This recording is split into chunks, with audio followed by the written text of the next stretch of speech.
How to fix TikTok login problem.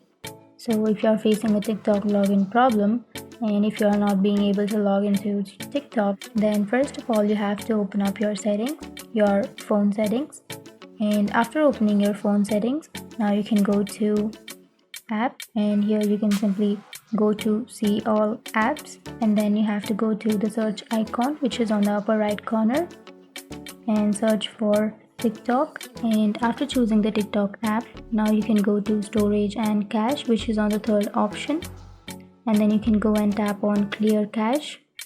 So this might fix your issue, but if this still doesn't fix your issue, then you have to simply go back, and then you have to open up your Play Store application, and then on the upper side you will have a search bar. Simply tap on the search bar and then search for TikTok.